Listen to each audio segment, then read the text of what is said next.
Hey guys, tonight we're going somewhere a little grim. But don't worry, you're already doomed. You stand beneath a sky the color of old bronze. The evening pressing down like a thick wool blanket as you trudge up a series of limestone steps. That never seem to end. The Maya Palace sprawls before you in tiers of carved stucco and flickering torchlight. Each level revealing another squadron of silent figures staring down as if they already know you're not going to. Make it to breakfast, you pause, trying to pretend your sandals haven't rubbed your heels raw. But the truth is, you probably won't survive this. So, before you get comfortable, take a moment to like the video and subscribe, but only if you genuinely enjoy what I do here, and if you're feeling brave. Comment below with where you're watching from and what time it is. Somehow it feels better to know you're not alone in the dark. Now, dim the lights, maybe turn on a fan for that soft background hum. Let's ease into tonight's journey together.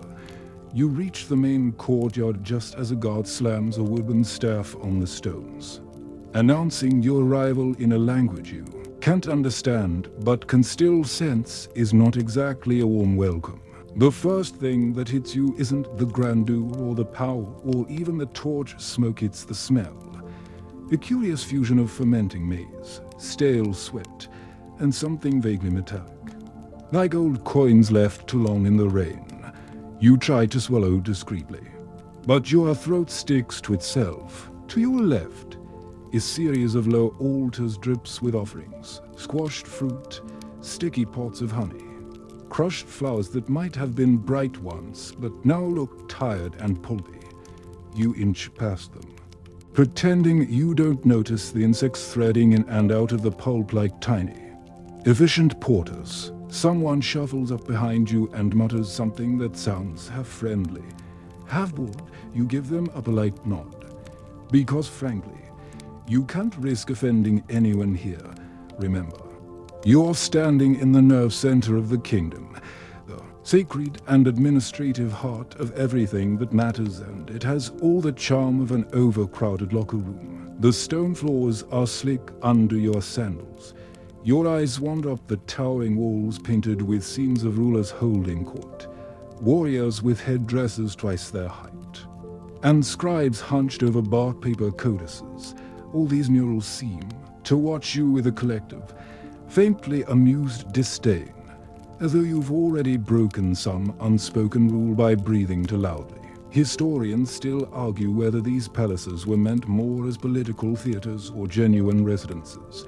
But tonight, you're discovering that either way, they were built to make you feel small.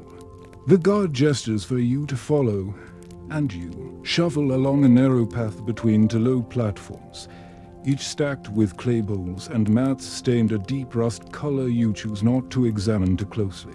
A lizard the size of your forearm darts over your foot, and you nearly trip over your own dignity. You keep walking, telling yourself it's fine after all. You've slept in cheap motels before. How bad can an ancient palace really be? Pass a series of pillars wrapped in faded banners, the fibers shedding like tired confetti in the humid breeze. Here and there, you spot glyphs you wish you could read, some no bigger than a coin. Others sprawling up the columns in dense clusters of loops and hooks. Your guide makes a short, sharp sound that might be a cough or a warning. You nod again, because nodding feels safer than admitting you have no idea what's happening. As you step into the main reception hall, the scale finally sinks in. The ceiling disappears into darkness. A half dozen hearths burn low along the walls, sending thin ribbons of smoke up to mingle with the shadows. The air is so heavy you could spread it on toast. You take a shallow breath and immediately regret it. The tang of old incense mingling with the sweet sour reek of bodies pressed together too long. Someone appears at your side with a broad, flat bowl and gestures toward your hands. You extend them instinctively, and the bowl is filled with lukewarm water and a few floating petals. Like a ceremonial hand bath, the water clings to your skin, not cleansing so much as rehydrating the grime. You rub your palms together out of politeness, then flick them dry in the approximate direction of the floor. The attendant watches you with an expression that suggests you've already failed the first test. You glance around, wondering which of the countless doorways is yours, but no one seems inclined to tell you. Instead, you're ushered toward an enormous wooden bench with a woven mat stretched across it. This, apparently, is your welcome seat. You perch there awkwardly, trying to look composed while your thighs stick to the reed fibers and your back begins to collect a thin layer of sweat. Across the hall, you spot a group of dignitaries in elaborate headdresses, their faces painted in geometric patterns. They look every bit as exhausted as you feel, and you wonder if maybe you have more in common with them than you thought. A servant pauses, carrying a platter stacked with tamales wrapped in banana leaves. Your stomach growls in anticipation, but the smell is surprisingly sharp, more like fermented cheese than a fresh meal. A small boy sidles up to you and places a bundle of folded cloth on your lap. You unfold it cautiously, revealing a tunic dyed a vivid red that you can already tell will stain your skin by morning. You're expected to wear it, of course, because nothing says honored guest like being forcibly inducted into a dress code. You slide the tunic over your head, wincing as it drags across the sunburn you didn't realize you'd acquired. The fabric is coarse, woven from fibers that once kept someone's back straight in the fields. It smells faintly of old fires and older sweat. You think longingly of your soft cotton t-shirt waiting at home. Meanwhile, your phone is dead, but so are your neighbors in this time. You shift on the bench, hoping the ceremony will begin soon or end soon anything, but this endless waiting. A horn blasts somewhere behind you, and you nearly jump out of your skin. Every pair of eyes swivels your way as though you've committed yet another minor crime. You mouth an apology to no one in particular. This is the welcome to the Maya Palace, a place of splendor and discomfort, reverence and dampness. You're already a little tired, a little hungry, and a little suspicious you won't remember any of this fondly, and the night is just getting started. You haven't moved far from that bench when the first true test of your resolve begins. The oppressive humidity isn't some passing inconvenience, it's the main event. You stand as instructed, knees stiff from sitting on the mat, and shuffle after the attendant guiding you deeper into the palace.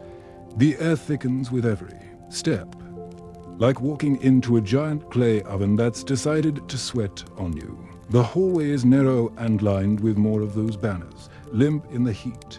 Occasionally a flickering torch sputters, momentarily illuminating the stone carvings in a pale glow.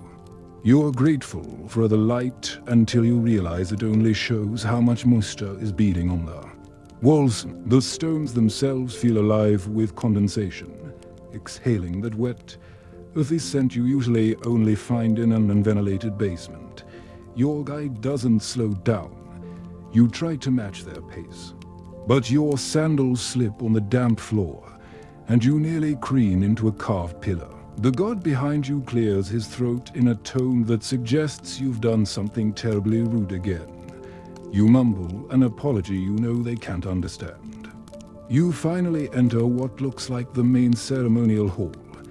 It is massive and echoing chamber where every sound seems to bounce off the walls and come back twice as loud. A giant brazier glows at the center, flames licking up from blackened coals. The heat is immediate, rising to meet you in a stifling wave that leaves your scalp prickling with sweat. It's like stepping into a slow cooker you didn't know you'd volunteered for. Your tunic, which you hoped would somehow dry in transit, is now plastered to your back and sides. You shift it away from your skin, only for it to slap right back with a wet little sigh. Remember that damp tunic. It's still there, and it's about to get a lot damper. Historians still argue whether these ceremonies were strictly religious or part theater for the court's benefit. Whatever the purpose, You can confirm the effect. You feel like an insect pinned to a board for everyone's inspection. You look around, desperate for some breath of fresh air, but the door behind you has been shut. A thin trickle of torch smoke escapes round the lintel. The only evidence there's any movement at all in this still. Heavy atmosphere dot at the front of the hall. An elaborately dressed priest raises a conch shell trumpet and blows a note so low and resonant it feels like it rattles your organs into new positions. You press a hand to your chest, half expecting your heart to complain. Instead, it just keeps thumping along, probably as resigned as your dot next to you. An older nobleman dabs at his forehead with a cloth so saturated it's nearly transparent. He catches your eye and gives you a look that might mean get used to it, or possibly you poor fool. Either way, it doesn't help. Someone else nudges you gently and gestures to a spot on the floor marked with an inlaid mosaic of turquoise and obsidian. You shuffle over and do your best to look appreciative of the honor. The floor tiles are slick as eels under your soles, and you immediately wish you'd stayed in your corner. You plant your feet wide apart, trying not to slip or faint. Then the chanting begins. A chorus of voices rises from behind the columns, each note blending into a droning hum that makes your ears itch. It isn't unpleasant at first, just monotonous. Like 1,000 bees whispering secrets. But as the minutes stretch on, you realize you're sweating in places you didn't know had sweat glands. Your hair starts to cling to your temples, and each breath tastes like damp limestone. You shift your weight, hoping to relieve the burning in your calves. The movement is enough to send a small rivulet of sweat trickling down your spine, pulling in the waistband of your tunic. You remember the documentaries you watched about Maya. Architecture, the way the palaces were designed to trap cool air in shaded corridors. Maybe in December. Right now, it feels like you've been stuffed into a damp bread oven. Meanwhile, your phone is dead, but so is the breeze. A boy appears, with a shallow clay bowl filled with something that looks suspiciously like mashed squash. He thrusts it toward you with an expectant nod. You take it, hoping for refreshment, only to discover it's a kind of thick paste that clings to the inside of your mouth like wet plaster. You swallow bravely, trying not to gag, somewhere behind. The conch sounds again, and the chant stops all at once, leaving the air buzzing with the phantom resonance. You try to take a deeper breath, but the air doesn't cooperate. It's as if the walls themselves are exhaling onto your face. A priest approaches, his headdress quivering with every step. He carries a bundle of dried leaves and shakes it rhythmically over your head, scattering tiny fragments into your hair. The smell is sharp, somewhere between sage and something sour. You close your eyes, partly to avoid eye contact and partly because the sweat is stinging them. The ritual continues with more chanting, more smoke, more sticky offerings. You count the seconds in your head, but they multiply like mosquitoes. Every time you think you can't possibly get hotter, you do dot at some point. You look down and notice the edges of the turquoise mosaic are gathering small puddles of condensation, glinting in the firelight like tiny mirrors. You wonder how long it would take to collect enough to drink. Probably too long. The servant touches your elbow and gestures you back to the bench where this ordeal began. You shuffle gratefully, legs trembling. The bench is warm from the last occupant, so warm you're not sure whether to sit or just hover. Nervously, you sit. It's as uncomfortable as expected. You mop your forehead with the back of your hand and try to focus on the murals again. This time, the painted warriors seem to be smirking more openly. You could swear one of them is pointing directly at you as the conch sounds a third time. You close your eyes and imagine the feeling of cool air against your skin, the low hum of an air conditioner, the blessed absence of ceremonial humidity. But here, There's only the warm darkness and the knowledge that you barely survived the introduction. When you open your eyes again, you almost expect to be back in your own bed, but no such luck. The humidity hasn't gone anywhere, and neither have you. A servant gestures for you to stand once more, and you follow, your limbs moving like wet clay. You pass through another archway. This one so low you have to duck and step into a chamber that pretends to be a bedroom. This is where you'll sleep, apparently, if you can call it sleep. The room is little more than for stone walls and a reed mat spread across a low wooden frame. You look at it, trying to decide which part is most and welcoming. The answer is all of it. You approach the mat and crouch to inspect it. The weaving is tight but uneven, leaving small gaps perfect for the battalions of insects you know are lurking somewhere close. You think about your soft mattress at home, the one with the memory foam that hugs your spine instead of plotting against you. Meanwhile, your phone is dead, but so are the cushions here because there aren't any. Historians still argue whether Maya elite slept on these reed mats by choice or necessity. Some claim it was considered healthier to rest close to the earth. You suspect it was simply easier to replace a mat when it inevitably molded into a sentient sponge. A servant hovers behind you, and you realize you're expected to lie down. You lower yourself onto the mat slowly, trying to distribute your weight evenly so the reeds don't bite too sharply into your skin. It doesn't help.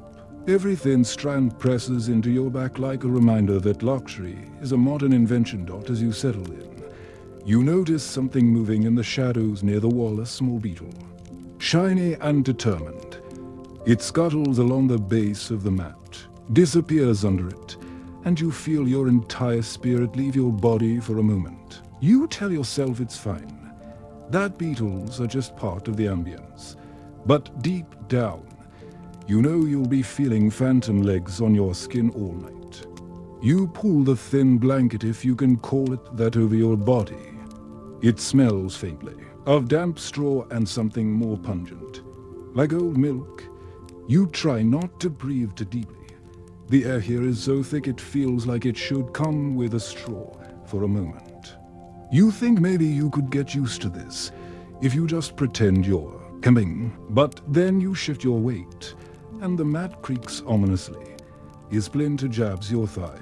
You sigh, and the sigh sounds defeated even to you. Your eyes roam the low ceiling, following the crude carvings etched into the plaster. Strange, looping designs stare back at you. Some are snakes, some are stylized gods with enormous eyes and curling tongues. They look like they're waiting to see how long you'll last. You shift again, and the mat shifts back in protest. The beetle returns, this time climbing boldly across the edge of your blanket.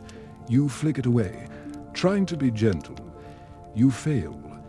It tumbles onto the floor and screams back into the darkness, probably to summon reinforcements. Remember that damp tunic. You're still wearing it, because no one has offered you anything better. It clings to your skin like an old regret. A small lantern burns in the corner, giving off just enough light to see your immediate misery, but not enough to be comforting. The flame wavers in the stale air, casting flickering shadows that make the room feel smaller. You close your eyes and try to imagine cool sheets and a ceiling fan. Instead, you hear the slow, deliberate clicking of more insects finding their way inside. You count them like sheep, but it only makes you more awake.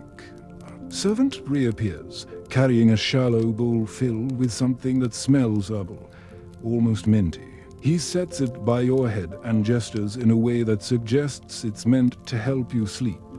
You lean over to sniff it. The scent is strong, sharp enough to sting your nose. You wonder if it's some ancient precursor to a sleep aid or just another test of endurance. You lie back, determined to be gracious. After all, you're a guest, but it's hard to feel grateful when the mat seems to be absorbing your body heat and returning it as punishment. A soft rustling comes from the corner. You open one eye and spot a pair of tiny lizards darting up the wall. You consider naming them anything to pass the time, but decide you'd rather not get attached to anything else that shares your sleeping quarters. Historians still argue whether the Maya believed these animals were omens or simply part of Hallis life. Right now, you are leaning toward the latter. You shift again, and the mat gives a long, weary creak that sounds suspiciously like it's laughing at you. The minutes stretch on. Your body aches from trying to find a comfortable position. Every time you close your eyes, you feel something brush your ankle, or your shoulder, or the back of your neck. Sometimes it's real.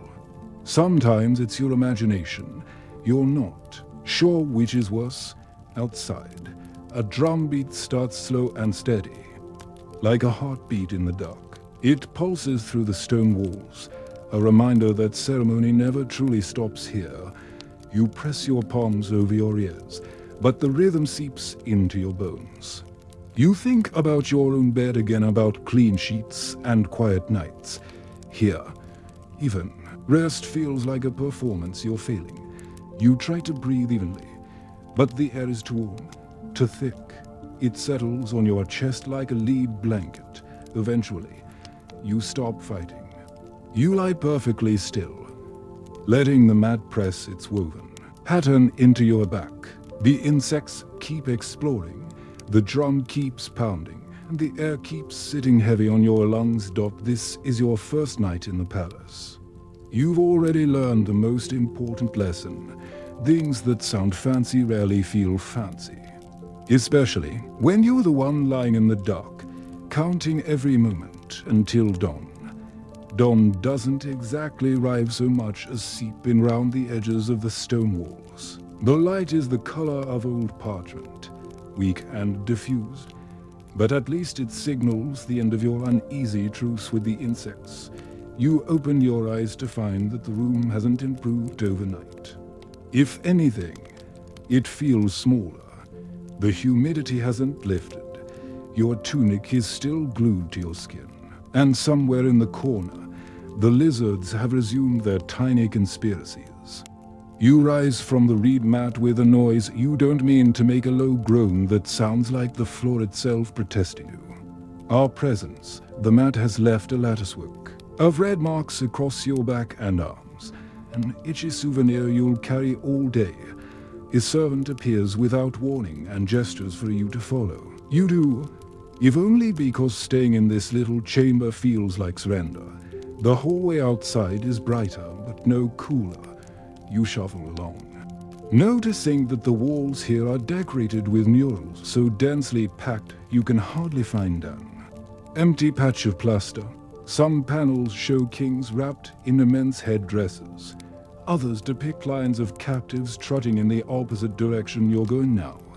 Their postures are bent, their eyes wide, and you can't help feeling a kinship with them. At least, you're both headed towards something you don't understand. You enter a vast gallery lined with low platforms. This is the ceremonial court, and your guide leaves you there, apparently trusting you not to wander off. You take a cautious seat on the nearest platform, but it's only marginally softer than the mat you left behind. Almost immediately, a parade of rituals begins. Priests and nobles glide in wearing garments so elaborate they must have been designed purely to test entrance. Their collars are encrusted with jade beads, their cloaks heavy with knotted embroidery. You try not to stare too openly, but it's hard to ignore how everyone seems to know exactly when to bow, when to raise their hands, when to drop to one knee. You, on the other hand, sit there like an off-brand mannequin, unsure what's expected. When the first conch blast sounds, you leap to your feet in alarm, only to realize you were supposed to stay seated. Every eye swivels toward you. The priest raises an eyebrow. Somewhere, you suspect, a scribe is already recording your embarrassment for posterity. Historians still argue whether these ceremonies were genuine acts of devotion or carefully orchestrated theater. Either way, you're trapped in the front row, and there's no polite way to excuse yourself. The rituals proceed in slow, methodical waves. A pair of attendants enters with bowls of crushed flowers, scattering petals over the polished floor. You'd think this would smell pleasant, but the blossoms are halfway to fermentation in the heat. You get a lungful of something sour and nearly cough. You stifle it. Because coughing in the middle of a ceremony feels like a minor crime. A nobleman in a turquoise mantle raises a lacquered staff and intones something you can't decipher. Everyone else bows their heads. You follow suit. But too late. The staff thumps the floor, and the vibration shot up through your knees. You fight the urge to sway, suddenly lightheaded. You risk a glance at your fellow observers. No one looks comfortable, but no one looks as obviously overwhelmed as you. A matron sits down is fanning herself with a square of bark cloth, her expression unreadable. An older man near the back simply closes his eyes and breathes shallowly. You take a cue from him and try to slow your own breathing. Meanwhile, your phone is dead, but so is your dignity. After what feels like an hour, another pair of attendants appears, this time carrying trays of what look like small, flat cakes. They distribute them solemnly, one to each guest. You accept yours with both hands, unsure whether you're meant to eat it or just admire it. The surface is cracked and pale, smelling faintly of maize and wood smoke. You break off a corner and taste it. The flavor is not a flavor, more like a texture, dry as old parchment. It dissolves into a gritty paste on your tongue. You swallow quickly and wish you hadn't. Another ceremony begins, this one involving a circle of dancers who move so slowly it feels as though time itself is dozing off. Their feet shuffle across the stone in a rhythm you can't predict. Every few moments, they freeze, hands raised, eyes closed. You're transfixed. Not because it's beautiful, though it is, in a way, but because you can't imagine how they maintain this level of concentration without collapsing. Remember the drum beats from last night. They resume now, soft and persistent. Each thump sends a little tremor through your seat. Your spine is already tender from the mat, and every vibration feels like a reminder that you're not meant to be here. At some point, you notice that one of the dancers has painted symbols along his forearms, bold spirals that seem to shift in the flickering light. You wonder what they mean. Historians still argue whether these marks denoted rank, lineage, or something more esoteric. You'd ask, but there's no chance you get an answer that makes sense in your language. The ceremony continues in this slow, inexorable fashion. Every time you think it's over, another segment begins. More chanting, more gesturing, more petals drifting to the floor. You find yourself cataloging each discomfort, the ache in your lower back, the sweat pooling behind your knees, the fine grit that's somehow found its way between your teeth. The hours blur. You lose track of how many processions have come and gone. When a conch blast finally signals the end, you almost expect it to be another prelude. But the nobles begin to rise. Gathering their heavy garments round them, you follow their example. Standing stiffly, a young servant approaches and gestures for you to wait. You nod, too exhausted to question it. The servant disappears into a side passage, leaving you alone in the great hall as the last of the dignitaries files out. The silence that follows is almost as oppressive as the ceremony itself. The heat lingers, stubborn as a fever. You wipe your forehead and stare at the floor, now blanketed in wilted petals and smudged footprints. This is how you spend the better part of your first day, trapped in rituals you don't understand, in air that feels like it's trying to drown you, wishing you could vanish into the cool anonymity of any century. But this one, you'd think, After a morning of sitting motionless under a ceiling so high it might as well be the sky, you'd get a reprieve.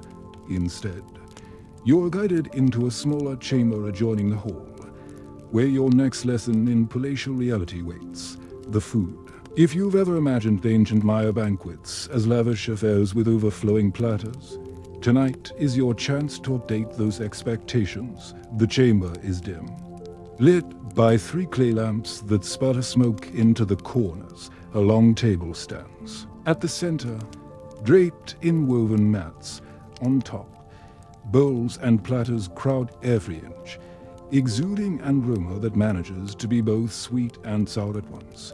You take a hesitant step closer, hoping the smell is just unfamiliar. It isn't. It's the real thing. Warm, fermented, gritty. A servant gestures for you to sit on a cushion so thin it's practically a Roomba.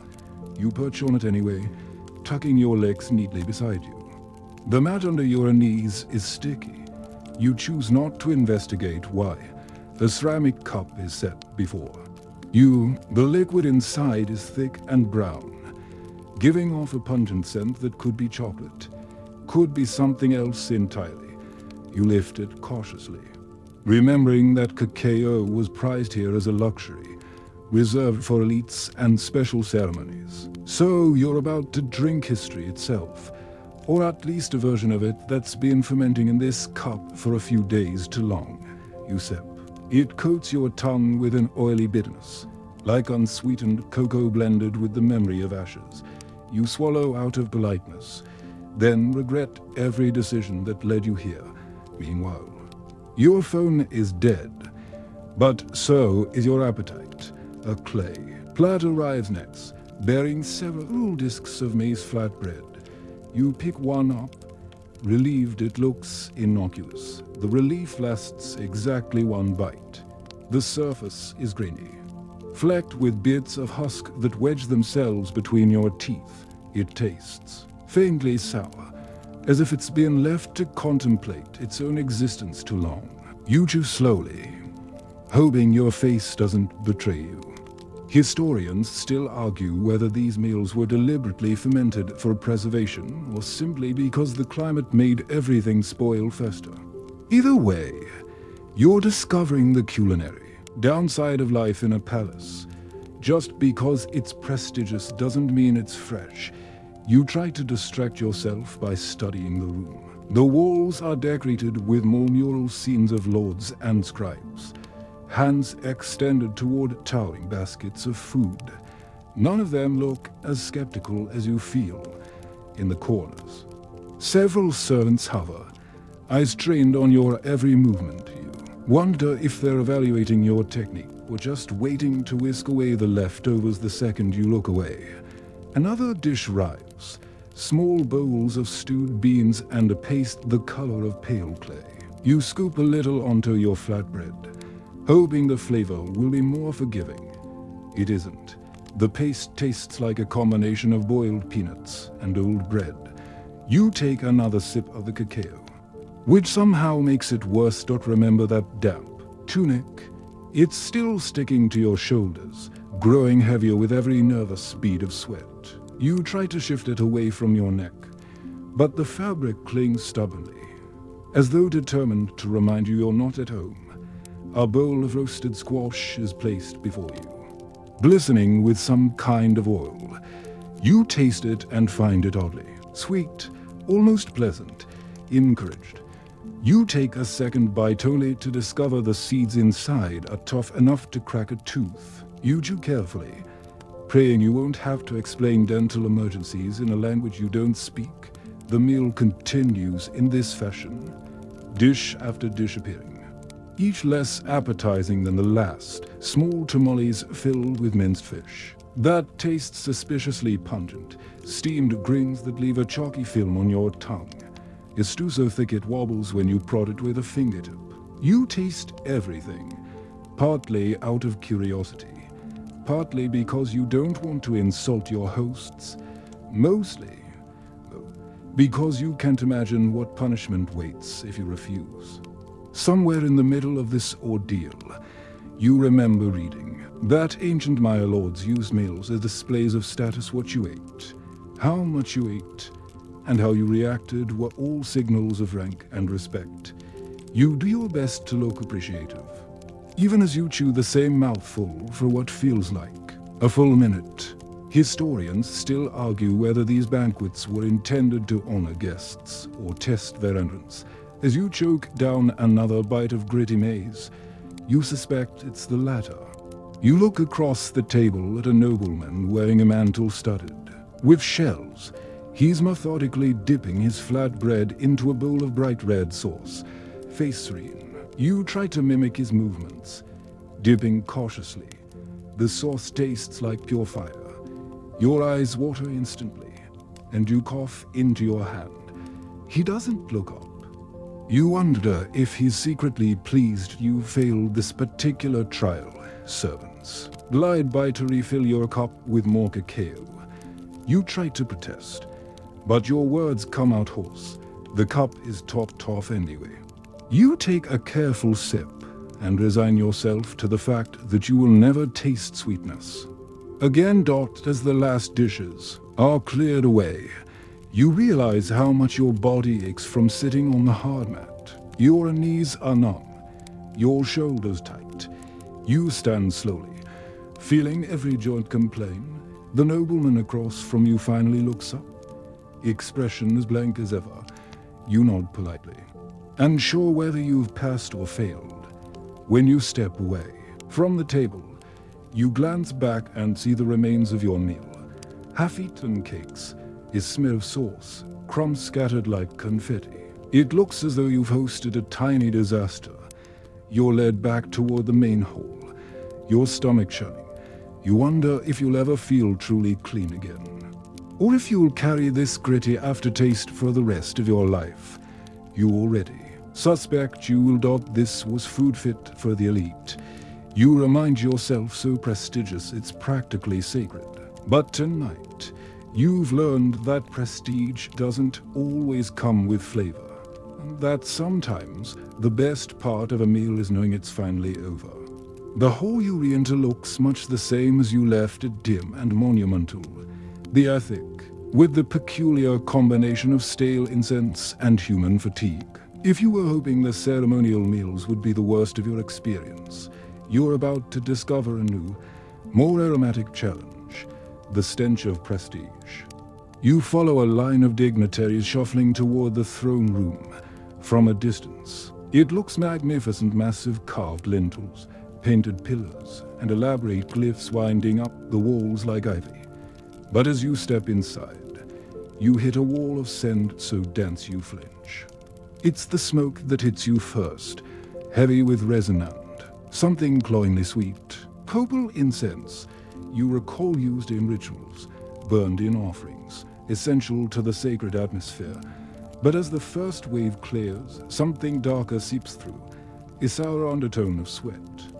Damp hair and clothing worn through too many ceremonies. You take a cautious breath. It doesn't get better. The air is so saturated it feels like you're swallowing warm syrup. You try breathing through your mouth, but it's worse now. You can taste it. You swallow hard, wishing for the faintest whiff of fresh air, or even a breeze to stir the layers of smoke. Meanwhile, your phone is dead, but so is the ventilation. The throne itself dominates the far end of the chamber, a massive wooden seat covered in jaguar pelts, flanked by carved effigies of gods you don't recognize.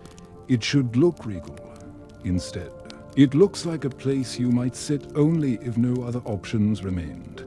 You watch as nobles approach in pairs, bowing low, then retreating in silence. Each time they pass, their garments release a new note into the room's perfume rancid oil. Old maize, the distinct reek of damp feathers. You try not to gag. The guard beside you shifts slightly, and the movement fans another wave of incense. Your way. You consider holding your breath, but you know you won't last more than a few seconds. The humidity ensures every scent clings to you like a second skin. Remember that damp tunic. It's still there, but now it smells like you dipped. it in a barrel of half-burned resin. You tug at the neckline, hoping for a little relief, but the fabric is determined to be part of you. Historians still argue whether the incense served primarily religious purposes or if it was also mean. To mask the odors of so many bodies crowded into a single chamber. Standing here, you suspect it was both and that neither goal was fully achieved. You step forward when the servant beckons. You're close enough now to see the fine carvings etched into the throne's backrest stylized faces. And swirling, lines that almost seem to move in the wavering light. A priest in a towering headdress nods to you, his eyes half-lidded. He raises a shallow bowl of smoldering copal, circling it round your head in slow arcs. The smoke rolls over your hair, down your cheeks, settling into the collar of your tunic. You hold your breath until your chest aches. When the bowl is set aside, you think you're finished. But no, another attendant steps up with a bundle of dried herbs. He shakes them rhythmically, scattering bits onto your shoulders. They stick to your skin, and you realize you're going to carry this sticky, sweet sour bouquet for the rest of the day. You take a step back, blinking through tears as the incense drifts upward. A servant gestures you toward a bench along the wall, where several other guests sit in the same resigned posture you're adopting now. You lower yourself onto the wooden plank and try to keep your expression neutral. Across the chamber, you notice a young scribe perched cross-legged with a folded codex in his lap. His stylus moves quickly, recording something, maybe the details of the ceremony, maybe the failings of the guests. You try not to imagine how many notes he's already jotted about you. The chanting begins again, soft at first, then swelling into a low, resonant hum. It's hypnotic in its monotony, but the smell keeps jolting you back to awareness. Each breath is a test of endurance. Each exhale is a silent plea for a fresh air. You look round for any hint of relief. An open doorway, a gap in the crowd, but there's none. The thick pillars funnel the smoke into slow eddies that drift in your direction no matter where you turn. You close your eyes, hoping it will help. It DOES in single quotes dot somewhere behind you. A noble clears his throat wetly. The sound is startling, and the hush, it ripples through the gathered ranks, followed by a collective exhale of stale, incense-saturated breath. You try not to think about the air you're sharing, the invisible exchange of everyone in this stone box. Historians still argue whether these ceremonies were meant to humble participants or elevate them. You feel thoroughly humbled, possibly. Chemically sedated, the priest at the throne begins to recite something in a low chant, his voice rising and falling like the surf. You catch a few words you recognize: offerings, tribute, gods, but most of it is a droning mystery. You suspect it wouldn't comfort you even if you understood it. Time stretches out, each minute swollen and heavy. You shift your weight, feeling your thighs stick to the bench. A trickle of sweat meanders down your temple, carving a path through, the layer of incense dust settling on your skin. Remember the food you forced down earlier? It's sitting uneasily in your stomach, a dull weight that refuses to digest in this heat. You press a hand to your midsection and take another shallow breath. You wish, absurdly, for a mint, or an open window, or an exit. You open your eyes to find the priest staring in your direction, his gaze half-lidded but undeniably focused. You wonder if he can tell exactly how out of place you feel. Maybe that's the point, eventually. The chant dwindles, a conch blast signals the close of the rite. The nobles rise as one, their movements slow and deliberate. You stand too, legs trembling. As you file out of the throne room, you feel the air shift ever so slightly, still warm, still sour, but just a hair closer to breathable. You pass back into the main corridor, trailing the ghost of incense in your wake. Every step you take leaves a small cloud of perfumed dust behind. You're not sure if you feel more holy or simply more contaminated. Either way, you know you'll never smell quite the same again. You don't get more than a few moments to savor the marginally fresh air of the corridor before your next ordeal announces itself in the phone.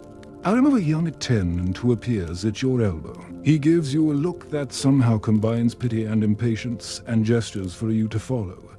You shuffle after him, your sandals whispering across the damp stone, wondering if you're finally about to be allowed to rest somewhere anywhere that isn't steeped in centuries of stale incense. Instead, you're led into a low-ceilinged chamber lined with woven partitions. The air here is cooler, though not exactly pleasant. You breathe cautiously, relieved until you catch a faint tang of mildew beneath the reed walls.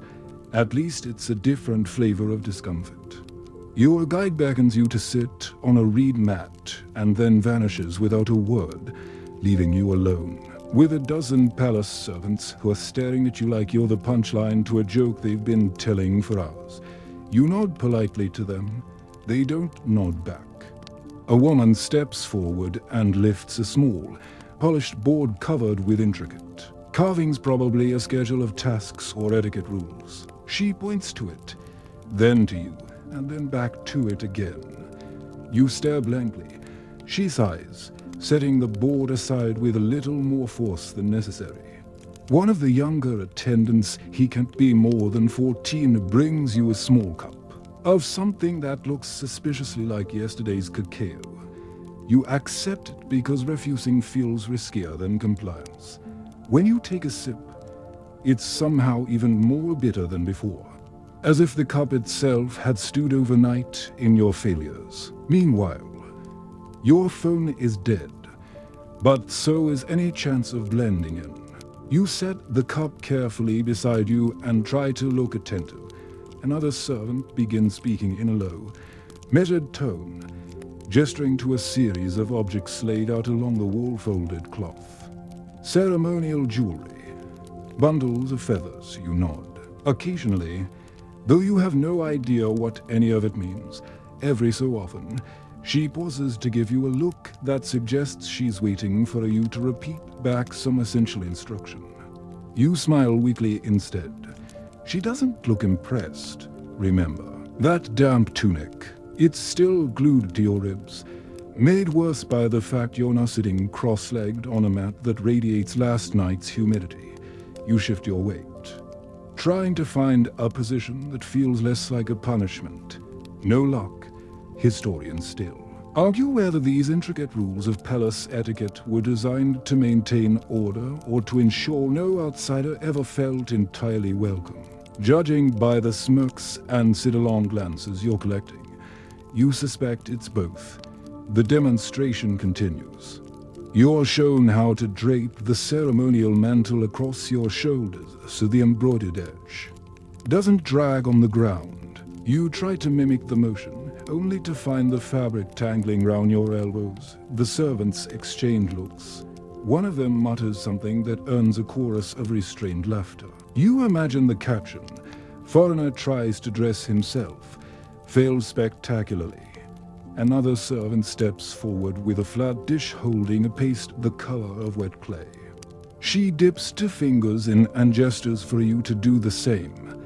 You hesitate. She waits. You dip your fingers and immediately regret it. The paste is cold, gritty, and smells faintly of spoiled maize. She demonstrates how to smear it across your cheeks into deliberate stripes. You follow along, trying not to grimace as it dries into a stiff crust. You suspect this is either a purification ritual or an elaborate prank.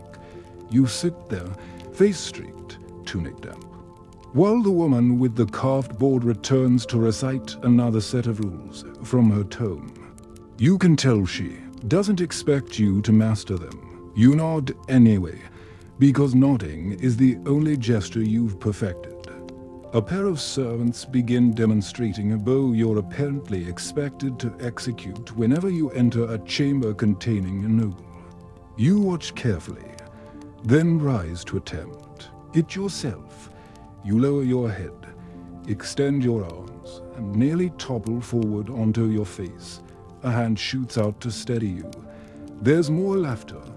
You try to pretend it doesn't bother you. Remember the stench of the throne room. It's still clinging to your tunic, mixing now with the earthy paste on your cheeks and the warm mildew in the air. You're becoming a walking sampler of all the palace's less celebrated fragrances. The training continues with a demonstration of how to accept gifts without appearing greedy.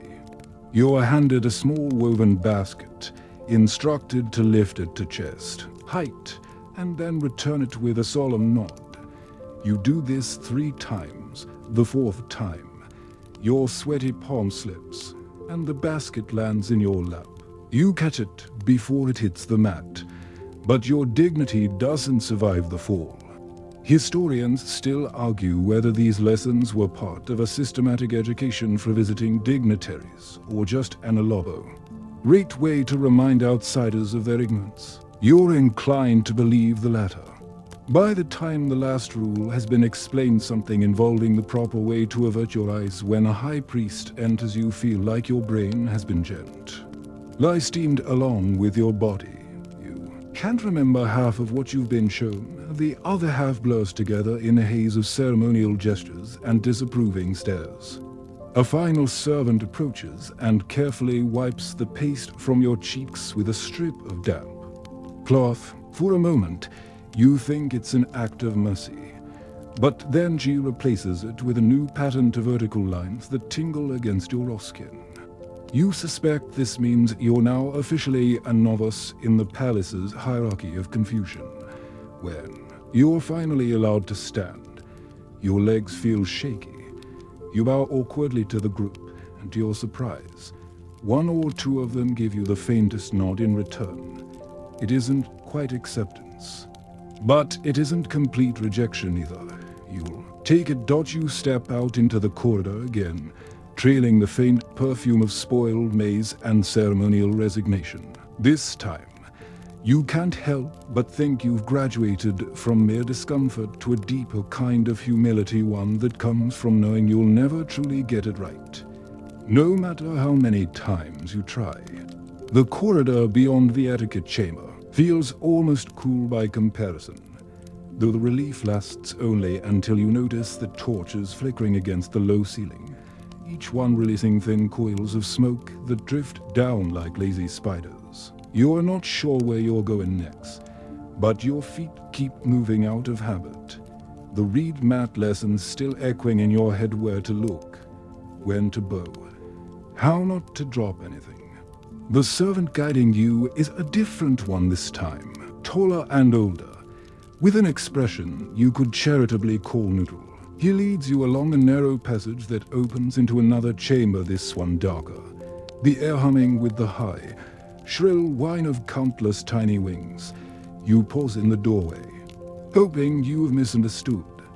But no, this is your sleeping area for the afternoon rest period, and it's alive with bugs.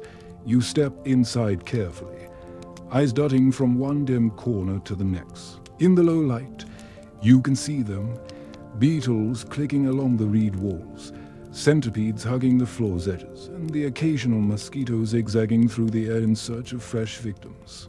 You are, unfortunately, the freshest thing here. Historians still argue whether these insects were simply tolerated or actively welcomed as part of the palace ecosystem. You suspect no one really had a choice. Remember that damp tunic? It's still plastered to your skin, already enticing a pair of mosquitoes that hover near your shoulder. You wave them away half-heartedly.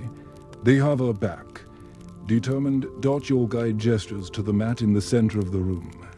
It looks identical to the one you survived last night, tightly woven reeds, low to the ground, and almost certainly concealing half a dozen hidden occupants. You approach with the resignation of someone who knows it's going to be awful and also knows there's no other option. You sit carefully, then stretch your legs out in front of you, feeling the familiar pattern of woven ridges pressing into your skin. A mosquito lands on your knee. You flick it off, and it returns to orbit your face like a tiny, humming planet. Someone appears at your elbow with a shallow clay dish of what you can only assume is insect repellent. It smells sharp, like crushed herbs left to ferment. You dab a little on your arms and neck, praying it works. The mosquito immediately lands on your collarbone, proving your prayers are futile. Meanwhile, your phone is dead, but so is any hope of privacy. The walls here are thin, the gaps between reeds just wide enough to see movement on the other side, shadows of servants passing by, shapes of other guests settling onto their own mats. You feel like an exhibit in a living museum no one asked to tour. You lie back, trying to ignore the faint skittering under the mat. Every few seconds, something taps the woven reeds from below. You tell yourself it's your imagination. You don't believe it. The servant returns with a folded cloth and drapes it over your torso. It's meant to be a blanket, though it's so thin it feels more like a symbolic gesture. You pull it up to your chin anyway, if only to create the illusion of protection. Historians still argue whether the Maya believed insects carried omens or messages from the spirit world. You suspect these particular insects are delivering one clear message: you don't belong here. Time passes in an uneasy blur. The heat doesn't fade, but the light gradually shifts, filtering through the woven walls in long, trembling stripes. You watch the patterns creep across your legs, feeling sweat bead and roll into the spaces between your ribs. You think longingly of any breeze at all. Remember the stench of copal from the throne room. It's still clinging to your hair, mixing now with the smell of crushed herbs and your own damp skin. You wonder if anyone in history has ever been clean in this place. A mosquito lands on your cheek. You swipe it away, a little too hard, and feel the sting where it bit you. You close your eyes, trying to pretend you're anywhere else. 1,000 tiny wings hum in the darkness, the constant reminder that you are never alone. You drift somewhere between wakefulness and a shallow, twitchy sleep. Each time you think you've settled, something moves, either the mat shifting beneath you or a beetle testing the boundary between its world and yours. You flinch reflexively, over and over. You lose count. At some point, a centipede scuttles across your ankle. You jolt upright. Out hammering, you brush it away with both hands, feeling the lingering prickle of its many legs. You sit there, breathing hard, knowing that lying down again will feel like an act of supreme courage. Meanwhile, the low buzz of mosquitoes is punctuated by the occasional soft slap from the neighboring chamber, someone else losing their battle with the local fauna. You feel a brief flicker of solidarity. Then another mosquito lands on your shoulder, and the feeling evaporates. You lie back slowly, telling yourself you can survive this. You've survived the ceremonial meals. You've survived the throne room stench. You can survive the bugs, probably. But as the last of the light fades and the darkness thickens, you realize this is the worst part. Not the heat, not the smells, but the knowledge that you'll never be able to relax completely. Not when every moment might bring another soft, six-legged tap against your skin. You close your eyes, one arm draped across your face to ward off mosquitoes, and try to breathe slowly. You think of your own bed, the clean sheets, the blessed hum of a fan pushing the air around. Here, there is no fan, no breeze, only the incessant whine of insects and the slow, inevitable surrender to a place that was never meant to feel comfortable. By the time you're summoned from the insect chamber, you feel like you've aged a decade. Your skin is tacky with sweat and mosquito bites. Your hair has acquired a faint crispness from the resin smoke that clings to every strand. And your joints ache from holding yourself tense all night. You stand slowly, wincing as your back protests, and follow the servant through a corridor so dim you have to feel your way along the damp walls. You emerge into an open courtyard that, in any other circumstance, might feel like a relief. The sky overhead is a muted grey, and the air is marginally fresher, but your reprieve lasts only seconds before the first deep, resonant thump echoes across the stones. You turn your head, puzzled, as a second drumbeat rolls over you like distant thunder. Another follows, then another, until the sound becomes a steady rhythm. It's slow but relentless, a heartbeat magnified until it vibrates the walls, the floors. And the space inside your chest is servant gestures for you to join the line of weary guests shuffling toward a raised platform. You climb the steps one at a time, the drum beats growing louder with each step. When you reach the top, you see the source, a circle of drummers seated cross-legged on mats, each one pounding a skin drum the size of a barrel. The rhythm is hypnotic, a low vibration that seems to bypass your ears and settle in your bones. At first, it feels almost soothing, like being rocked by a giant, unseen hand. But as the minutes stretch on, the sound begins to erode your patience. There is no variation, no pause, no end in sight. Remember that damp tunic. It's still stuck to your back, but now each drumbeat makes it shiver against your skin, as though it has a life of its own. Historians still argue whether these nocturnal drums were intended to summon spirits or simply to keep everyone awake enough to pray. You suspect it's a little of both. You stand on the platform, swaying slightly as the vibration seeps into your muscles. Each thumb reverberates up your spine, making your teeth click together if you don't keep your jaw slack. The drummers never look up. Their hands rise and fall with machine precision, each stroke identical to the last. You try to shift your weight discreetly, but the wooden planks beneath your sandals amplify every movement. You're acutely aware that you can neither sit nor lean. You are meant to stand, and stand you will, until the ritual is set aside. Meanwhile, your phone is dead. But so are your hopes of a quiet moment. Somewhere behind you, another guest begins, humming under their breath, perhaps an attempt to drown out the drumbeat. It doesn't help. The sound is too big, too constant. You close your eyes, and the darkness behind your eyelids pulses with every beat. You try to think of something else, anything else, but your thoughts are shredded by the rhythm. It drills into your temples, through the marrow of your bones. A fresh line of sweat slides down your spine, tickling as it goes. You ignore it, because moving will only make everything worse. Remember the stench of the throne room. It's still in your hair. Every time you shift, you get a new wave of resin-sweet fumes mixing with the damp tang of your tunic and the earthy reek rising from the platform itself. The minutes stretch on, each one indistinguishable from the last. You steal a glance at the horizon, searching for any sign that dawn is near. Nothing. Just a flat expanse of darkness, the stars hidden behind a scrim of smoke and cloud. One of the drummers tilts his head back, eyes closed, never missing a beat. The others follow his lead, their hands moving as though they've detached from the rest of their bodies. The sound swells. You brace yourself for an escalation that never quite arrives. It simply grows denser, heavier, until it feels like the air itself is vibrating apart. Historians still argue whether these drums were also used as signals to distant settlements.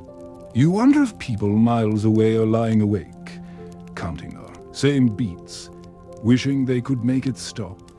Your legs begin to tremble. You shift your weight again, trying to distribute it evenly. The platform creaks under you. You take a slow, shallow breath and let it out. But there's no relief. The vibration has settled into your bones now. Even if the drumming ended, you're not sure it would leave you. After what feels like hours, an attendant appears with a small clay bowl. He holds it out, and you take it with numb hands. The liquid inside is warm and bitter, smelling of herbs and something metallic. You sip it without thinking. The taste is sharp enough to make you wince, but it seems to wake you up if only enough to realize you're still trapped here. The drumming continues. You're no longer sure when you last felt quiet. The memory of silence has faded to something abstract.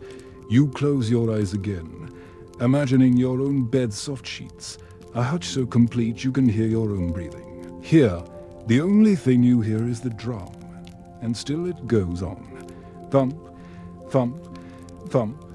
You lose track of how long you stand there, your body aching, your ears ringing, your mind blurring round the edges.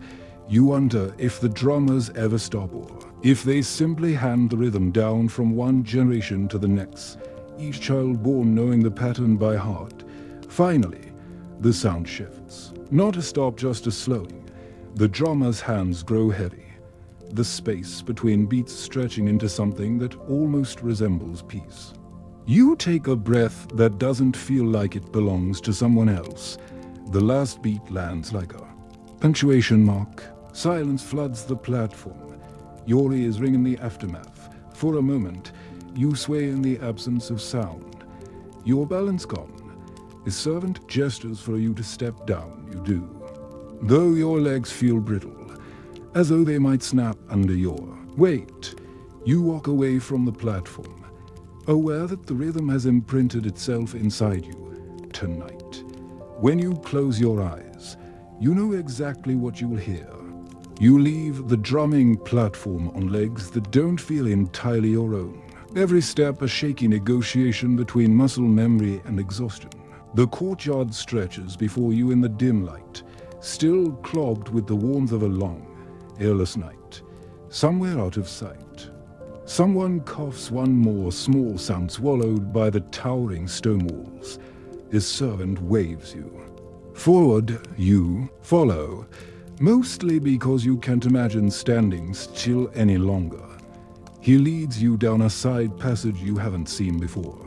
It opens into a narrow corridor lined with murals of serpents and stylized kings. The floor beneath your feet is cool for once, smooth limestone polished by generations of footsteps.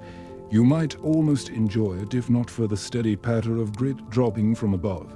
You pause. Squinting upward, a sliver of plaster cracks free from the vaulted ceiling and lands near your sandal with a soft tick. You stare at it, then at the ceiling. Another piece breaks away and falls in slow motion. Welcome to the part no one mentions in the story's ornate but crumbling walls. You move forward carefully, instinctively dodging each little flake, as though the whole ceiling might let go. The servant doesn't seem concerned. He gestures toward an archway framed by two colossal masks whose painted eyes stare blankly past you. You duck beneath them, your shoulders tensed, and step into a gallery that must have been dazzling once. Here, the walls are covered in murals layered so thickly with pigment that the designs stand out in shallow relief. Scenes of feasts, rituals, and battles stretch from floor to ceiling. Some colors still vivid, others ghostly outlines. But time has had its say. Sections have darkened with soot, and entire chunks have fallen away, leaving blank scars in the story. You trail a fingertip across a smooth patch of plaster. It feels chalky, delicate. The second you touch it, a fine puff of dust blooms under your nail. You pull your hand back, guilty and slightly odd. Historians still argue whether these corridors were reserved for the most sacred processions or simply grand thoroughfares for nobles to show off their finery. Right now, it feels more like a museum with no curator and no repairs. Remember the stench of the throne room. It's here too, a little fainter but still woven into the old incense. Damp stone, the trace of sweat. You inch along the wall, trying not to breathe too deeply, in case you dislodge something important. Above you, cracks snake across the ceiling in delicate patterns that would be beautiful if they weren't also evidence that the roof is plotting against you. A servant appears with a small play lamp and gestures for you to follow. You do, because stopping feels like inviting catastrophe. He leads you past a mural of a king holding a jade scepter, his expression forever frozen in bored triumph. You can't help noticing the scepter itself has flaked away, leaving his hand outstretched, in a gesture that now looks oddly plaintive. You pass under a low arch, your tunic brushing against the wall. A brittle fragment falls onto your shoulder and slides down the front of your chest. You brush it away, trying not to think about how many centuries it took to create and how easily it crumbles. At the far end of the corridor, you find a chamber, half collapsed, its roof supported by a lattice of wooden poles jammed at desperate angles. The servant holds the lamp aloft, illuminating half-finished murals that fade into darkness where the ceiling has caved in. You step closer, compelled despite yourself. The paintings here are different, more personal. You see scribes bend over codices, children carrying baskets, women grinding maize. The colors are softer, the lines less rigid. It feels almost intimate. Then, a dull crack echoes from overhead, and a shower of grit puffs across your hair. You stagger back, heart thumping. The servant doesn't react. He simply lifts the lamp higher, as if to show you the collapse in better detail. You take another cautious step back, calculating exactly how fast you could run if the ceiling decided it was done with all this preserving. Remember that damp tunic. It's still hugging your ribs. Collecting fine plaster dust with every breath, you find a spot near the doorway that feels marginally safer and stand there, studying the murals from a distance, even in their broken state. They're beautiful proof that someone once believed this place would last forever. Historians still argue whether these palace corridors were ever fully finished or left in a perpetual state of expansion. You suspect the answer is both. Even now, as the walls surrender to time, there's a kind of restless energy in the way they lean, tilt, fracture. You catch yourself thinking about the illusion of permanence, how you walked in expecting grandeur to mean stability. How quickly that illusion crumbled like the ceiling. A breeze stirs the air just enough to carry the scent of old plaster and something earthier. You close your eyes, imagining what it must have been like to stand here when everything was still new. The walls shining with fresh paint, the roof intact. Then another crack snaps you back to the present. You open your eyes, find the servant, watching you with an expression that could mean anything from hurry up to don't breathe so hard. You nod, more than ready to leave this fragile hall behind. As you step back into the corridor, a final flake of plaster drifts down to land on your shoulder like a tired benediction. You brush it off and keep walking, quietly grateful that you made it out before the past decided to collapse entirely round. You walk away from the crumbling gallery with a wary respect for every ceiling you pass under. Each arch now feels like a potential ambush.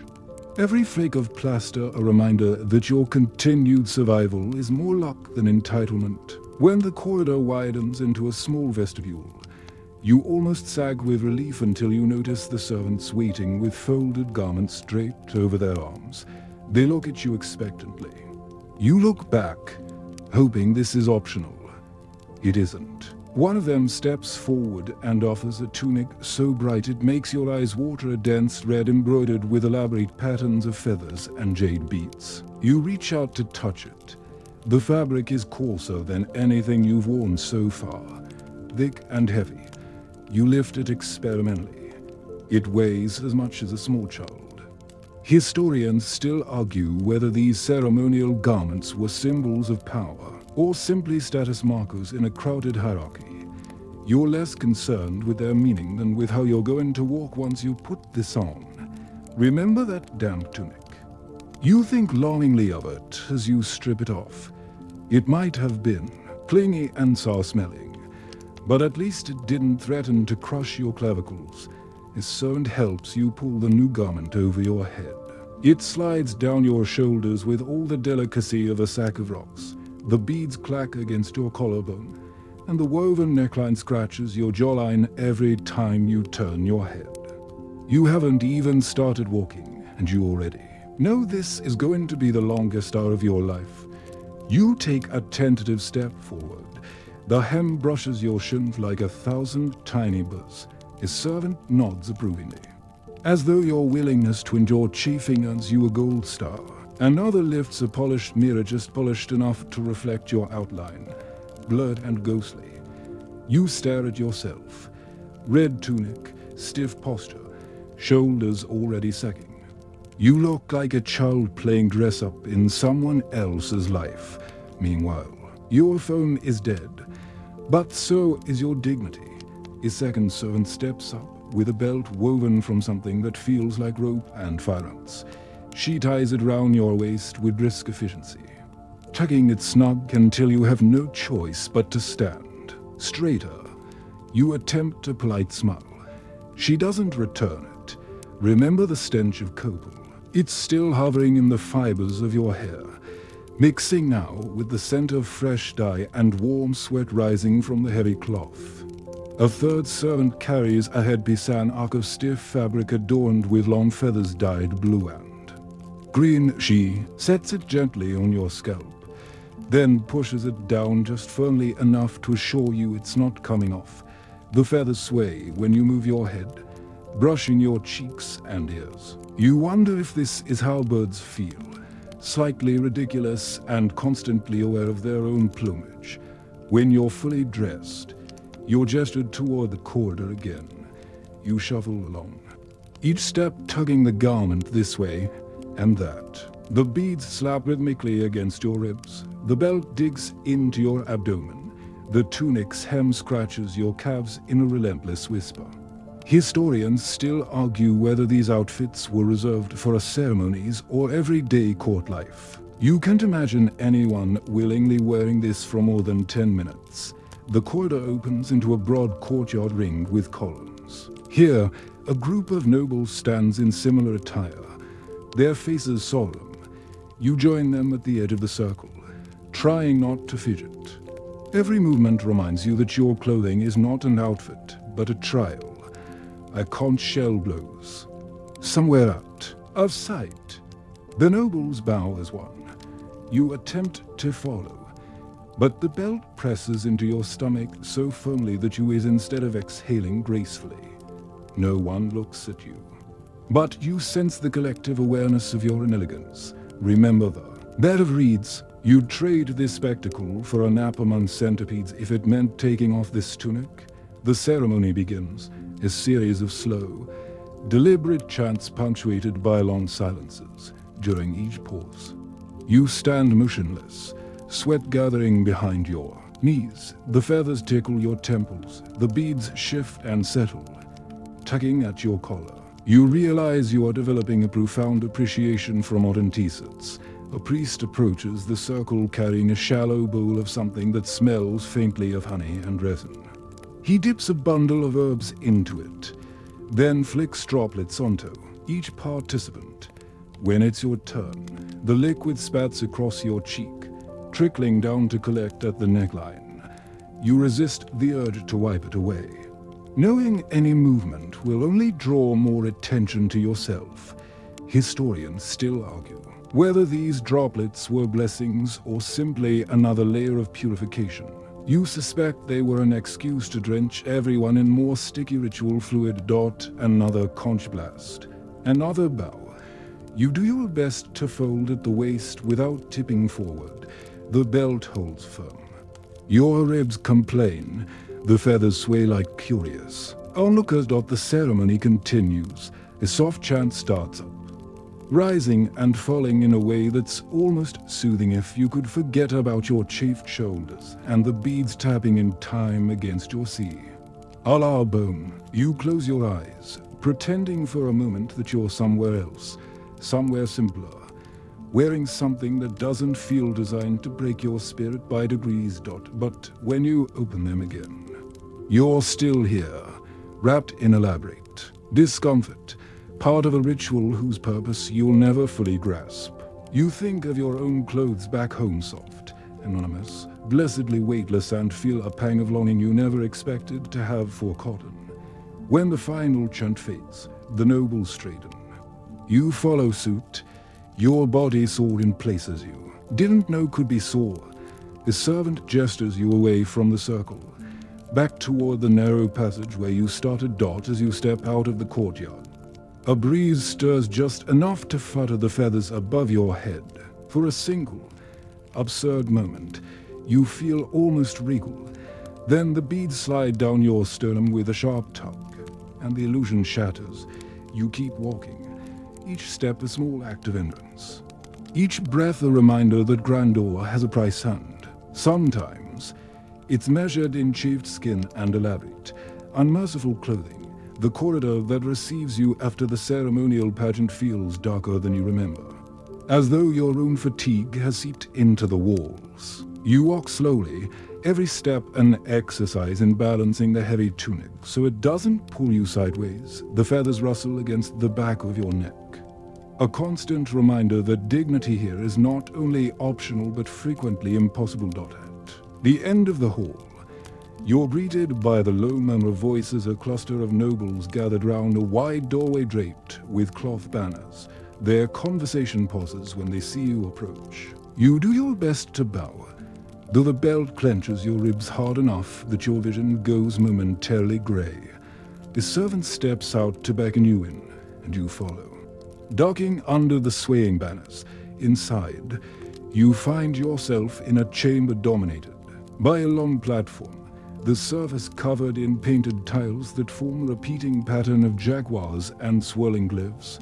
At the center, a raised dais holds 3 large seats carved from dark wood, each draped with layers of brightly dyed cloth. This is where the nobles meet, you realize, where power is performed with careful gestures and practiced silences. You look round, half expecting someone to shoo you away. Instead, a servant gestures for you to stand just off to the side, out of the main flow but still visible. Historians still argue whether these gatherings were where real decisions were made or just formal performances of unity. Watching the slow, deliberate way the nobles shift and rearrange themselves, you suspect it's a little of both. One by one, the seated figures begin to speak.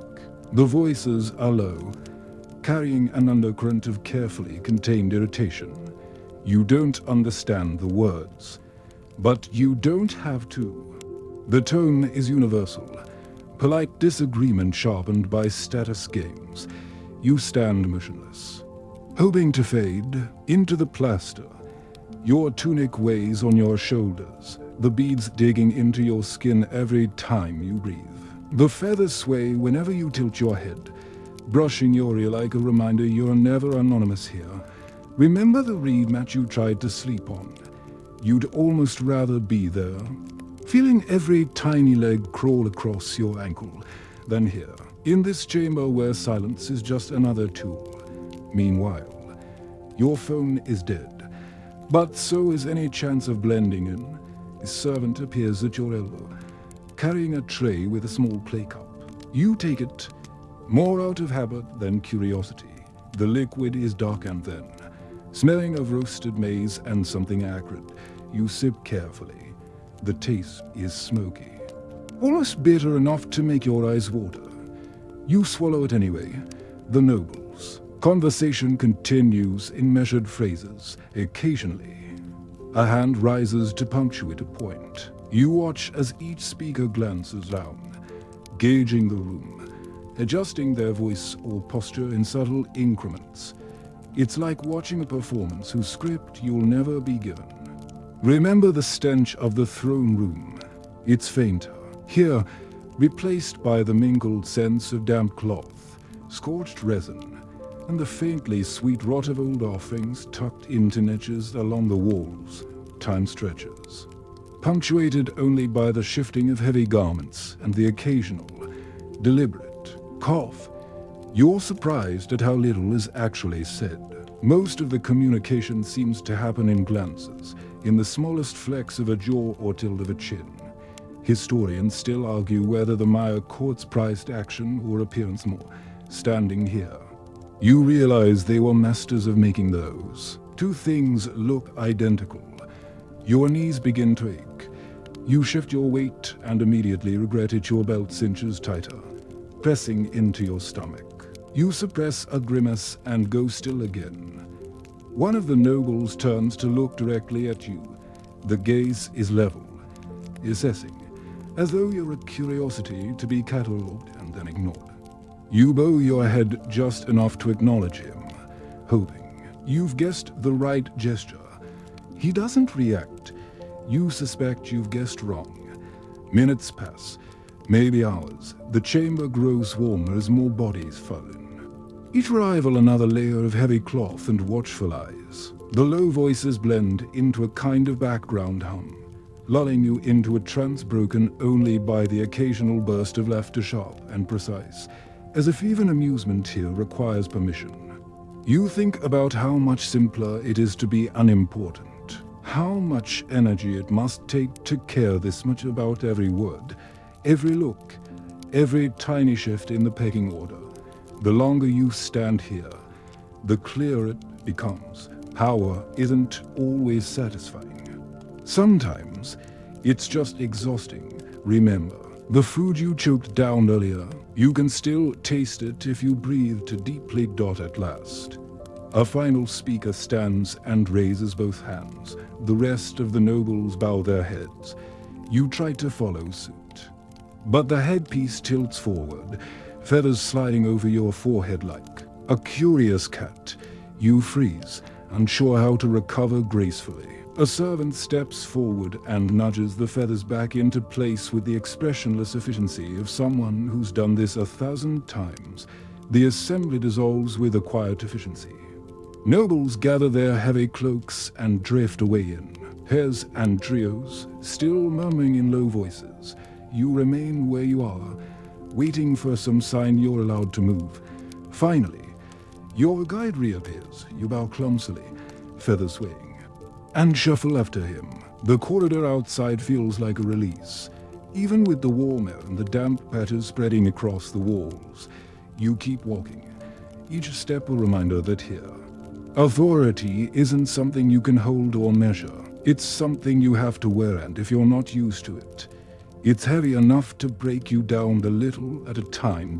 By now, you've accepted that every chamber in this palace has a new discomfort waiting to ambush you. So, when the servant leads you through another series of shadowy corridors and gestures you forward, you hesitate at the threshold, bracing yourself for whatever fresh trial is next. You step inside. The first thing that hits you is the damp. The air feels heavy, tinged with the metallic scent of standing water. In the center of the room, a broad stone basin squats in a shallow pit, the water inside reflecting the dim glow of a single clay lamp perched on a shelf. You realize, with a queasy mixture of relief and dread, that you finally reached the bath. If you imagine the cleansing reprieve, steam rising from warm pools, soft towels waiting, you're about to be disappointed. This bath looks as though it hasn't been emptied in weeks. Bits of plant matter float in lazy circles across the surface. In the gloom, you can see small ripples tracing from unseen swimmers. Remember the reed mat. You almost miss its straightforward misery. The servant gestures for you to disrobe. You obey, and tying the belt with clumsy fingers, the heavy tunic peels away from your damp skin, making a sound like old parchment tearing. You drape it over a wooden stand and stand there shivering. Though the air is warm, historians still argue whether these baths were meant primarily for purification or as a communal ritual. You suspect they were both and that neither intention included your comfort. A second servant steps forward with a shallow bowl. He dips it into the water and pours it over your shoulders. The shock of coolness makes you gasp out loud. Droplets stream down your spine and pool at your feet, leaving your skin prickling. You lower yourself carefully into the basin. The water laps round your thighs, then your waist, settling with a sullen chill. You shudder as your legs brush something soft, a clump of algae. Maybe, or something worse. You try to pretend you didn't feel it. Meanwhile, your phone is dead. But so is any illusion of privacy. Another servant appears with a bundle of reeds bound together at one end. He dips it into the water and begins to brush it across your back in slow, methodical strokes. At first, the sensation is tolerable, a scratchy sort of exfoliation. But as he works, the reeds scrape more insistently, raising small lines of heat along your spine. You clench your jaw, determined not to flinch. Remember the stench of the throne room. It's fainter here, but the bath has its own aroma. A right mix of stagnant water, damp stone, and the faint musk of too many bodies having shared the same. Rinsed, the servant moves to your arms, scrubbing with the same tireless rhythm. Each pass leaves your skin redder, cleaner perhaps, but also raw. You shift your weight, trying to lift your knees above the surface. The water clings to you in cloudy sheets. You can't decide if you feel purified or just pickled. Historians still argue whether this process was intended to humble or restore. You suspect it was designed to do both. When the scrubbing ends, you are handed another bowl of water. You pour it over your head, and for a fleeting moment, you feel something close to relief. The coolness slides through your hair, rinsing away a layer of sweat and dust. You tip your head back, letting the water drip down your shoulders. Then you open your eyes and see what's floating on the surface around you: specks of debris, threads of old plant matter, and something that looks distressingly like an insect wing. You shut your eyes again, counting slowly until the urge to gag subsides. Remember the bright ceremonial tunic. It's draped across the stand, growing heavier by the minute as it absorbs the damp air. You realize you'll be wearing it again soon. Beads and all. You rise carefully, water cascading from your arms and legs. A servant steps forward to drape a cloth around your shoulders. It's rough and then about as absorbent as a curtain. You pat yourself dry as best you can, but your skin remains clammy. A smaller bowl is pressed into your hand, this one filled with an herbal mixture that smells sharp and green. You're expected to rub it over your arms and chest. You comply, smearing the paste across your skin. It leaves a faint tingle in its wake. Not unpleasant, but undeniably alien. When you've finished, the servants exchange a few soft words. One of them gestures toward the basin as though to invite you to admire their handiwork. You look down. The water is cloudier than when you started. You look away. Historians still argue whether these baths were seen as a privilege or a burden. You're certain they were a little of both, a reminder that status doesn't spare you from shared discomfort. You step back into your tunic. The fabric clings to your freshly scrubbed skin, every bead cold against your collarbone. You shiver as a final rivulet of water runs down your spine. As you leave the bath chamber, you feel no cleaner, only rearranged dampness traded for rawness, dust for the sharp tingle of unfamiliar herbs. But you also feel something else, a strange solidarity with everyone who's ever endured this ritual and emerged, blinking and uncomfortable, into the same humid corridor. You step into the corridor feeling lighter by a few layers of grime, but heavier with a new, intimate knowledge of exactly how many ways a bath can disappoint you. Your freshly scrubbed skin prickles with the residue of herbal paste.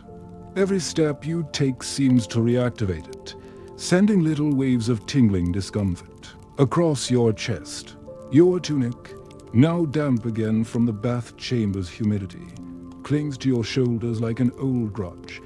You think you're being led back to your reed mat for some quiet recovery, but instead, the servant ushers you round a corner and into another wide hall, this one dimly lit and shrouded in a haze of pale smoke.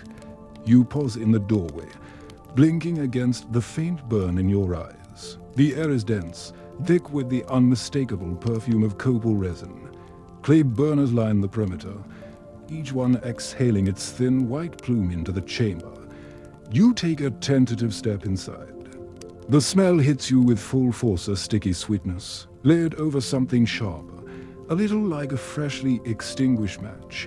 Remember the stench of the throne room. You finally found its source. A servant motions you forward. You walk carefully, feeling the soles of your feet tacky against the smooth stone. The heat here is different, less a straightforward warmth than a humid, smoky embrace that fills your nostrils, coats your tongue, seeps into every stitch of your tunic. Historians still argue whether the copal was intended to sanctify, anesthetize, or simply overwhelm. You suspect it was all three. At the far end of the hall, a dais rises, carved in relief with stylized jaguar pelts and maize plants. Several nobles are already assembled, seated cross-legged on mats, their faces painted in geometric patterns. A pair of priests approach, each one in turn, offering a shallow bowl. You can't see what's inside, but whatever it is leaves a trail of thicker smoke as it burns. You're guided to a low bench along the side wall. As you lower yourself, a servant produces a small dish filled with white pellets of resin. He gestures that you should place one in the little clay burner at your feet. You pick up a pellet, feeling the waxy texture between your fingers, and set it in the burner's hollow. A second servant lights it with a glowing stick, and within seconds, your personal plume begins to rise. The smell is intense. You lean back, eyes watering, trying not to cough. The smoke wraps round your head, seeping into your hair and settling into the fabric of your tunic with a determination that feels almost personal. Remember the reed mat covered in insects? You'd almost take that over this perfume miasma. The chamber grows steadily cloudier. You squint across the haze at the others in attendance. Faces blur and reappear as the smoke drifts, transforming them into painted masks, their features waxy in the flickering torchlight. Someone begins a low chant, a single note that rises and falls like a gentle alarm. You close your eyes, willing your lungs to adjust. It doesn't help. The copal is everywhere. Every breath feels like inhaling warm syrup. You wonder if this is how incense was meant to be experienced, or if you're simply too modern to appreciate it without wanting to flee. Meanwhile, your phone is dead, but so is any chance of fresh air. Time dissolves into a slow, dreamlike crawl. You open your eyes, then close them again, unsure whether you prefer the blurred shapes or the darkness. When you exhale, you can taste the resin clinging to the back of your throat. Remember the drum beats that rattled your bones? You'd trade this suffocating hush for their predictable thunder. A priest drifts through the haze toward you. He stops just short of your bench, raising a bowl in both hands. You bow your head instinctively, unsure if you're being blessed or simply observed. The bowl tilts, and a fine powder sifts into the burner at your feet. The smoke grows thicker, sweeter, more pungent.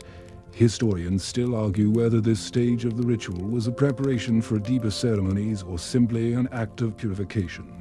You suspect it's one more test of endurance, an opportunity to demonstrate that you can sit here, breathing this haze, without bolting for the corridor.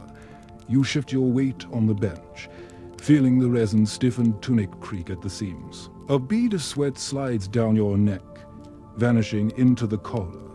The chant continues, one unbroken note that vibrates against your ribs eventually. The smoke becomes its own landscape, dense hills and swirling valleys of white that obscure everything beyond the nearest few feet. You lower your head, eyelids fluttering. You've never been so aware of your own breathing, of how much effort it takes to pull each smoky lungful in and release it without choking. Minutes pass, maybe hours. You lose track. When you finally lift your gaze again, the priest has retreated. The other nobles sit in the same trance-like stillness, faces glistening with sweat and resin. You realize then that this hall, like every other place you've been in the palace, has been designed to remind you You are not in control. The architecture, the rituals, the very air, all of it is bigger, older, more determined than your comfort. You stand when the servant beckons, legs shaky, as you step away from the bench. The smoke seems to follow, clinging to your skin. You walk into the corridor trailing your own pale cloud, anointing the air with every footfall dot, and though you survive the ceremony, you know this tonight. When you finally close your eyes, you'll taste this sweet, stinging perfume every time you draw breath. You emerge from the smoky chamber with a strange conviction that the walls have been watching you. Struggle all along, the corridor feels almost cool by comparison. Though the air is still thick and stale, you pause just past the threshold, eyes watering, resin clinging to your lashes like soap. A servant waves you onward. Your legs obey before your mind catches up, carrying you through another twisting passage lined with faded murals.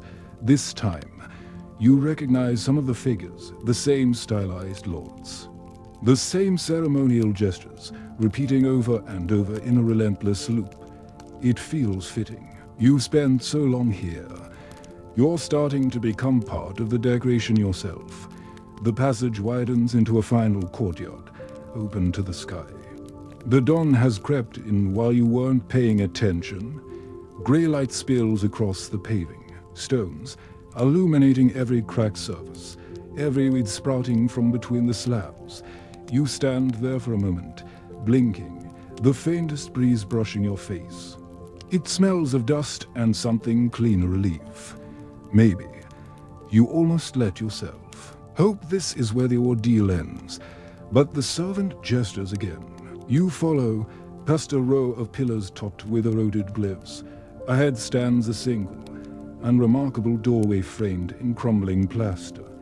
You duck inside and stop short, confronted by a room that is neither ceremonial nor grand, but unsettling in its plainness. This is the departure hall, though it feels more like a holding pen. A low bench runs along one wall, and 3 small windows near the ceiling let in stripes of dusty light. You lower yourself to the bench with the wary caution you've learned here, half expecting it to be sticky or alive. To your surprise, it's only hard. Remember the damp tunic? It's still damp, a testament to how many layers of sweat and smoke you've collected. Historians still argue whether these departure rituals were truly formal or simply a courtesy, extended to guests who survived long enough to leave. You suspect their last chance for the palace to prove it can humble you one final time.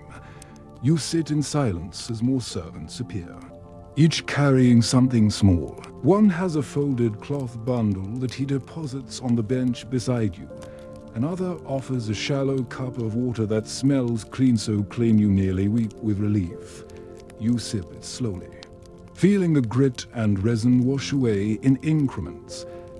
The third servant holds out a simple string necklace threaded with 3 polished beads. You take it, unsure whether it's a gift, a token, or simply a polite way of saying you were here.